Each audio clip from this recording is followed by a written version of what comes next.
بسم الله الرحمن الرحيم. وأما اللفظية فهي أن يكون المضاف صفة مضافة إلى معمولها وهي في تقدير الانفصال نحو ضارب زيد. نن سبق کې دای میجا پرون ویلو اضافت په دوا قسمو، یو اضافت معنوي او یو اضافت لفظي و. اضافت معنوي پرون میجا وضاحت کړو چې دا به داسې صيغه صفت نه وي چې خپل معمول طرف ته اضافت شوی. نن اضافت لفظي بالکل د هغه مخالف تعریف ته چې اضافت لفظي بو د خپل عبارت کې تکړه چې دا به داسې مضاف وي صيغه صفت، یعنی مضاف په داسې صيغه صفت وي چې د خپل معمول طرف ته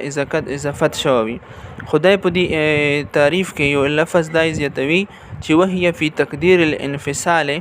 د هغه مطلب دا ده چې اصل کې خو دلته اضافت لفظي کې د مضاف اضافت شوی مضاف الیه طرف ته، او په اضافت کې لکه میجا پرون وضاحت کړو چې اتصال ضروری وي. خدالته کې د وهي فی تقدیر الانفصال مقصد دا ده چې لفظا خدالته د مضاف الیه یعنی ضارب زیدن اتصال شته دا چې مضاف الیه دي، هو فی وهي فی تقدیر الانفصال یعنی په حقیقت کې دوی په مانس کې دوی په خپل مابین کې اضافت نشته دا، اتصال نشته دا، بلکې انفصال دا. په دې اعتبار سره چې د ضاربونه بعد چې کوم زیدن لفظ دا هغه په حقیقت کې د معنی په اعتبار سره فاعل دا او مرفوع دا، یا کچرته یعنی بل مثال وي یا به منصوب وي او مفعول به وي. نو ځکه دغه یو قید زیاتوي چې وهي فی تقدیر الانفصال چې هغه مقصد دا چې دوی لفظا خو اضافت یعنی اتصال وي،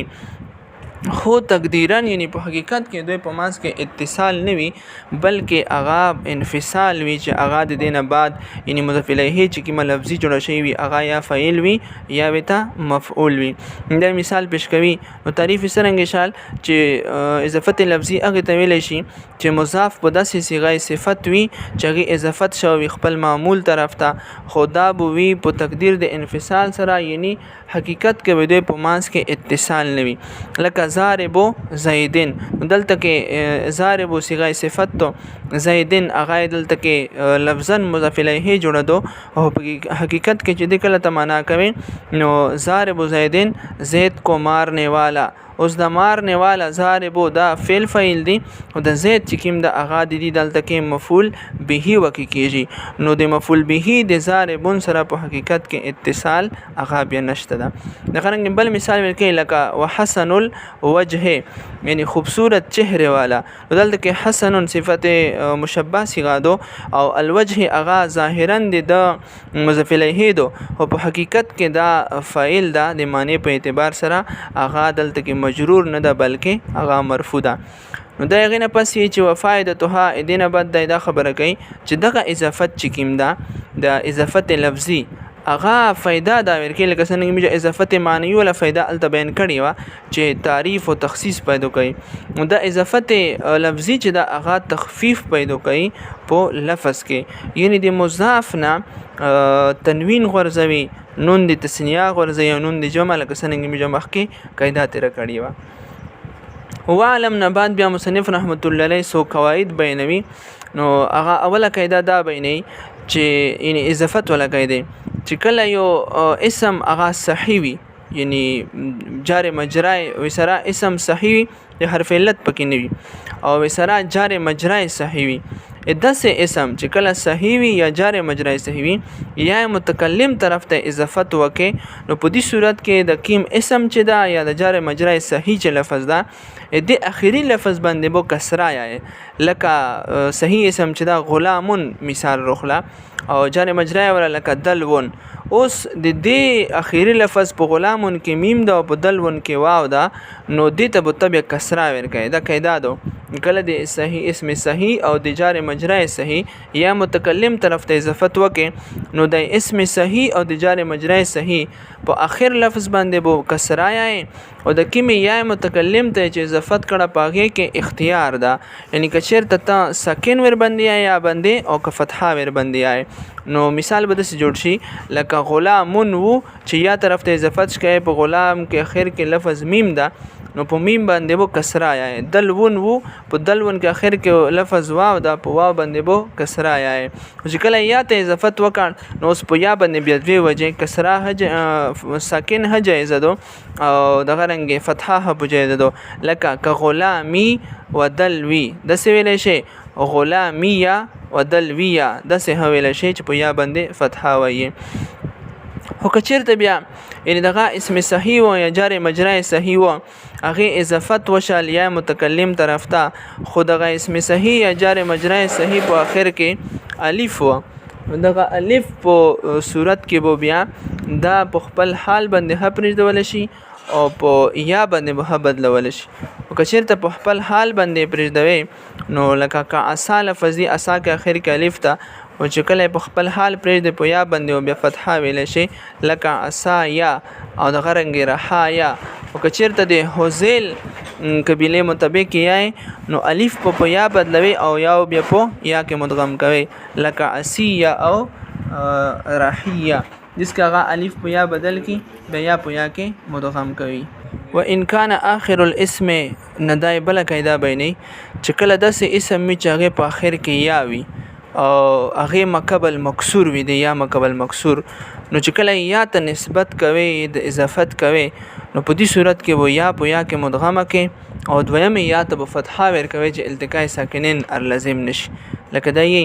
چې لکه مثال کې طور پر قاضی لفظ دا قاضی دلته کې یا مقبل مکسور د زوات باندې کسرا دو اوس چې کله ته بل یا ته نسبت کوي نو غ دویم یا باندې بیا فتحه ذکر کوي ځکه چې قاضی کې چې کی ما یادو هغه هڅه کې نه دو هغه نه پس ته مې چې یا ته نسبت کو یا متکلم ته غاسه کې نه دو نو التقاء ساکنین چې لازم نشي دی د جنب دویم یا ته فتحه ورکو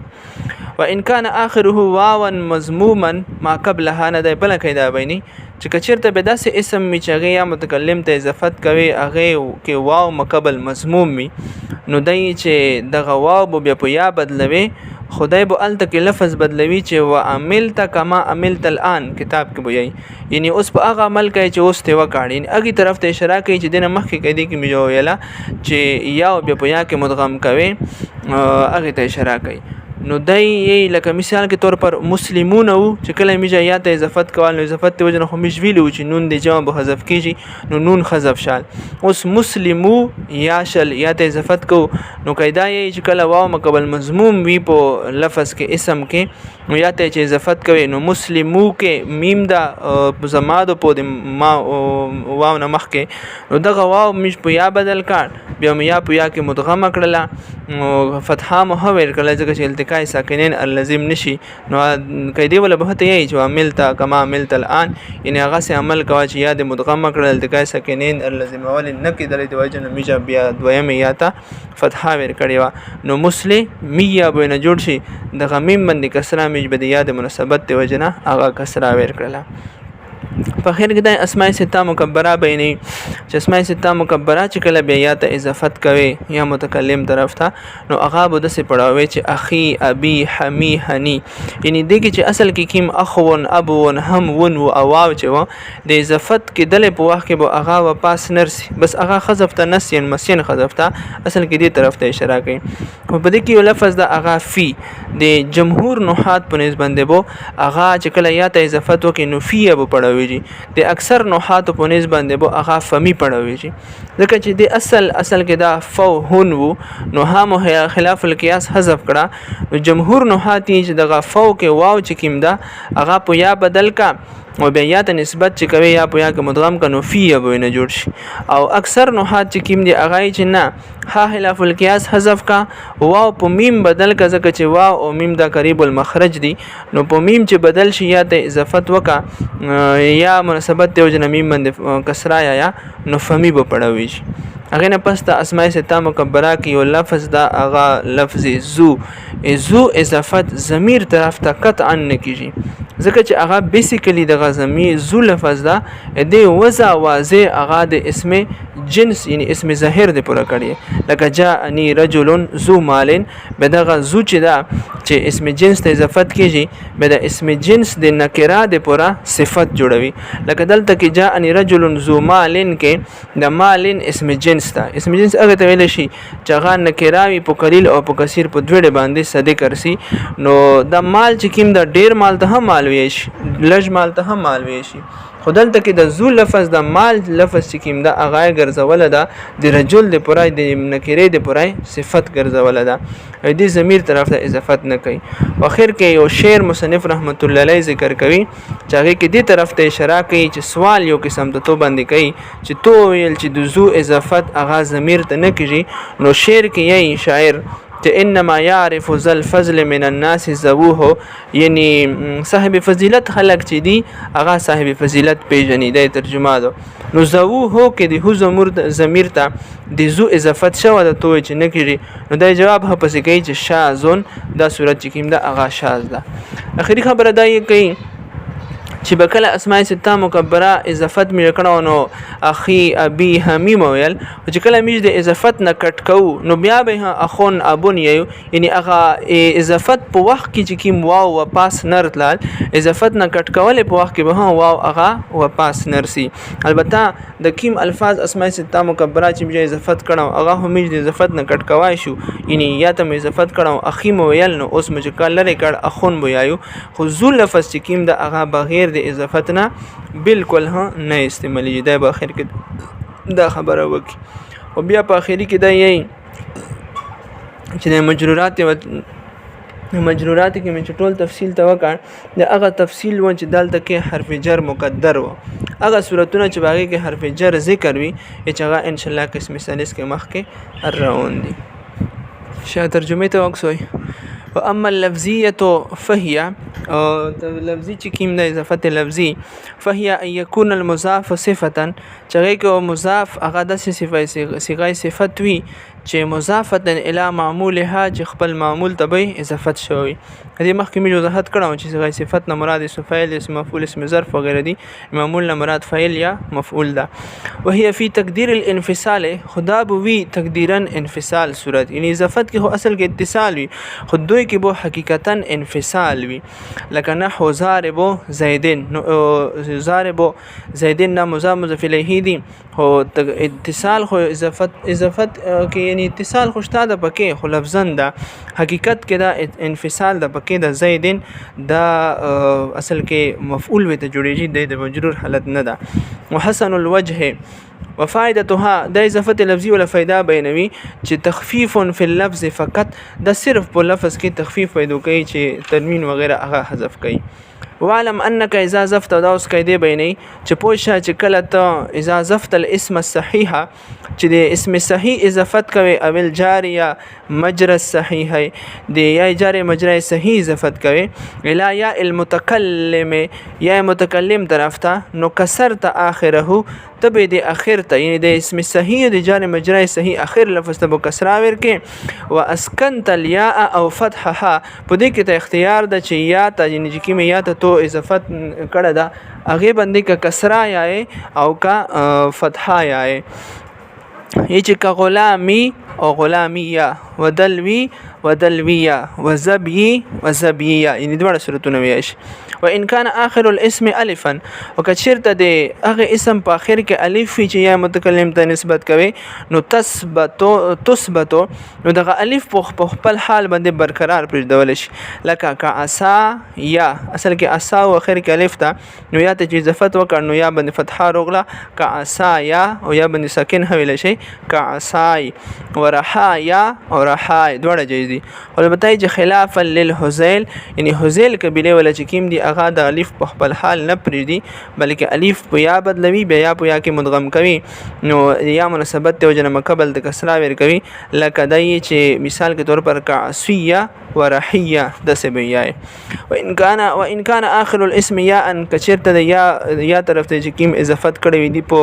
اسم په اخر کې یا وی هو مکسورا ما قبلها ما قبل اخر مکسور وی نو دای چې ادغمت الياء فی الياء یا په یا کې مدغمه کې وفتحت الياء الثانيه دویم یا تو فتحه ور کوي لالا يلتقي الساکنان التقاء ساکنین اللازم نشي تقولو نو تبیا فی قاضی په قاضی مثال کې چې کله نسبت اضافت وکي یا ته نو قاضی بیا وان كان اخره واو مضموما کچرته بیا داسې اسم چې یا ته اضافت کوي هغه په اخر کې مقبل واو مقبل مضموم و یعنی واو مضموما ما قبلها واو مقبل مضموم نو قبلتها نو تب دا بدال کې او بیړوي د خواو یا ان په یا سره یعنی یا به جوړه کې په یا به بدل کې و عملت کما عملت الان نو تب عمل وکړه لکه څنګه د اوس عمل وکړي نه پوسه قاعده کې د څنګه چوویل چې اخر دویم یا ته فتحه ور کې او یا په یا کې مدغمه چې مدغمه کې چې التقاء ساکنین لازم نشي نو دلته به د غرنګ صورت کې لکه تقولو جاءني مسلمیا اصل کې مسلمون او چې یا د اضافت وکړ نو نونو اوغرج د اضافت وجنه ځکه نون د جمع نو مسلمو یا وینه جوړ شل بیا واو مکمل مضموم اسم جوړ شل میږي یا ته نسبت کول نو قاعده یې چې واو په یا بدل کا یا ته یا په یا کې مدغمه کا او د یا مناسبت وجنه میم ته کسره ورکنو مسلمی یا ویش وفي الاسماء السته مضافه اسماء سته مکبره کې می چې داسې کوي چې مضافه الى یا المتکلم چې کله یا متکلم ته اضافت وکي نو تقول تب یا اخي وابي وحمي وهني یعنی په دې کې اصل دوی دا خبره کوي چې واو چې کیم د اغابو و پس نه اضافت وکي وفي عند الاكثر دا اقدا چې متست وضاحت کړو تفصیلا چې د اکثر جمهور نحات په نسبت باندې بو فی ویلش او فمی عند قوم دی یو ډاله په نسبت باندې نحات ډاله په نسبت باندې بو فمی ویل شي چې غا واو په غبند میم باندې بدلی مخکې مې وضاحت کړه دا وذو لا يضاف الى مضمر اصلا یعنی دی ذو اضافت ضمیر طرف ته بالکل هنه کیږي وقول القائل دا غ اعتراض جواب دا چې شعر چې انما يعرف ذل الفضل من الناس ذوه دلته کې د ذوه اضافت ضمیر ته شو د نومیږي چې نه بو کیږي مصنف رحمت الله په خپل جواب کوي چې شاذون دا صورت اغا شاذ ده انما يعرف بشك پیجنی ذل الفضل صاحب فضیلت ولا خلق من الناس دي خلقنا ذوه دي صاحب فضیلت ولا خلق واذا قطعت هذه الاسماء چکلا تکاټ کې دغه اسماء ان اسماء سته مکبره ان الاضافه دي اضافت نه ان اضافت صورت نه آئے نو کل تب یا اخن و ابن و حمن و حنن و فمن نو دې طرف ته اشاره کوي چې په دې کې به اغواو چې کیم دا واپس بیا نه لري کې اضافت نه کاټ حقه وذو لا يقطع عن الاضافه چې زو چې د ابو د اضافت نه کټ کیږي ځکه بغیر د اسم جنس نه اسم ظاهر نه استعمالیږي نه البته بالکل خامخا ان دا بونه کټ کوي اجهاز كله بتقدير حرف الجر چې د کوم وضاحت مجتوا کړه هو په تقدیر د حرف جر سره په دې صورتونو کې حرف جر مقدم می اما ما يذكر فيه حرف الجر کوم چې هغه صورتونه چې په کې حرف جر ذکر وي لفظي ذکر وي نو فسياتيك في القسم الثالث ان شاء الله تعالی په دریم قسم کې ان شاء الله چې هغه مخکې روان دي